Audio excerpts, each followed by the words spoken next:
So let's get right into it. Hopefully we can figure out if there are any tech issues after this posts. Hopefully my sound is good. The video is outside today, and we're just going to go with it. So come have a seat with me. Get comfortable. Feel into your grounding root. Sit up on something. I don't have anything right now. It's going to be okay. We won't be here too long, but if you feel like you're rounded and the pelvis is scooped under, sit up on a block, a pillow, a cushion, or maybe switch your legs to be on your shins so that you can roll the pelvis forward. Spine sits nice and tall by itself, and we'll let the hands drop wherever you're most comfortable. Palm down can help you feel grounded.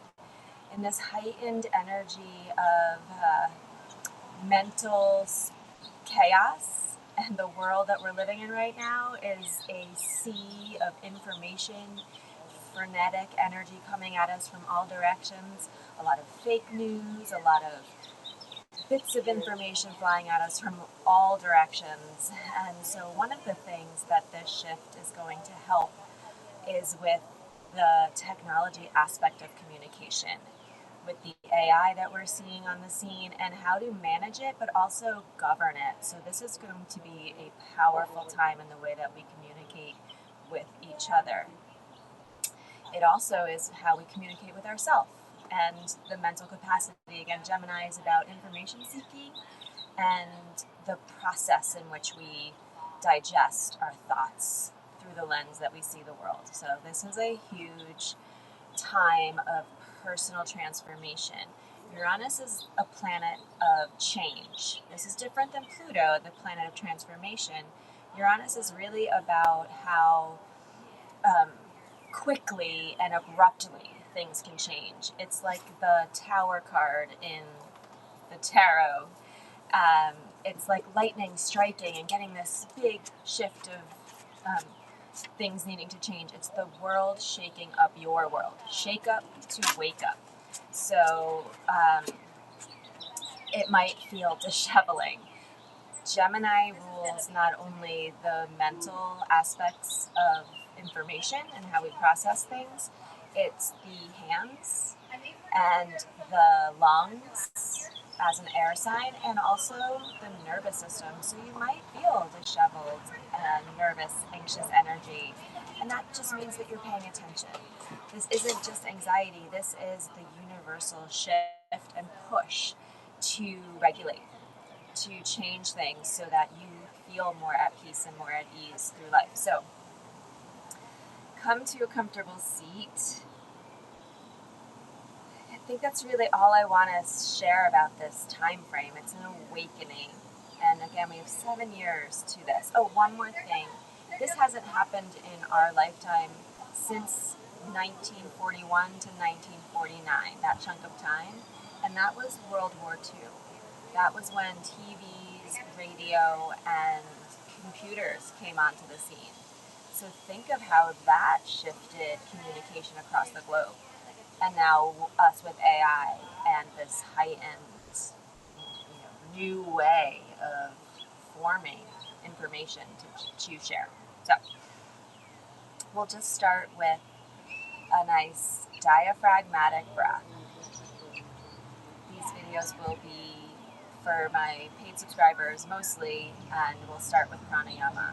So that'll be accessed for all subscribers, and then we'll get into the yogic practice from there. So diaphragmatic breathing is really just consciously breathing more connected to expansion and depth. The diaphragm is our breathing muscle. It's huge. It's connected to lots of muscles deep in the pelvis and the torso, and also the first 3 energy centers. So, excuse me with these bees flying around. That's about development, foundational aspects of our life, the relationships we keep, and then the personal power.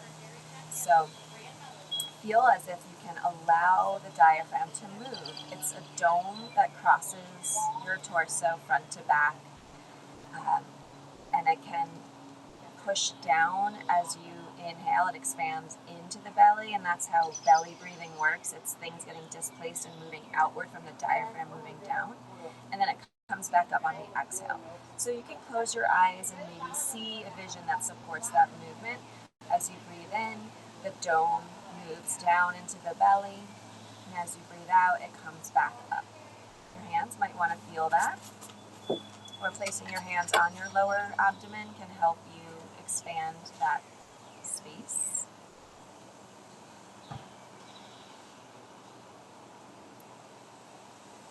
It's subtle, don't force it.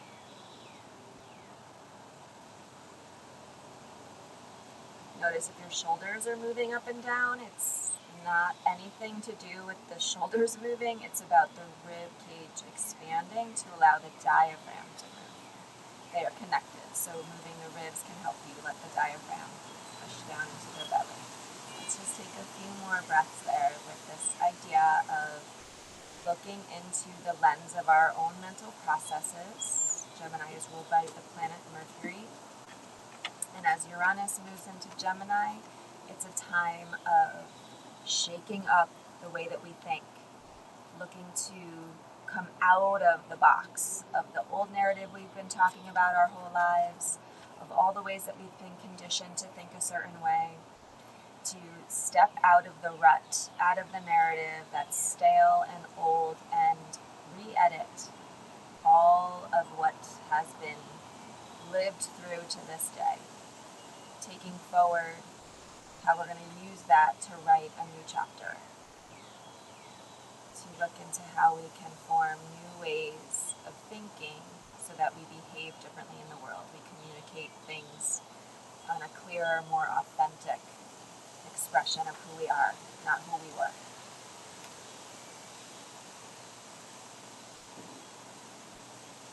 Okay. Take 3 more. See your body as an open channel of energy, earth to universe, and the breath flowing through those bottom ribs. Shoulders relaxed, tongue relaxed, hips relaxed, light through the spine, lifted through the heart, lifted through the crown. Feel expansion outward from all directions of the ribs.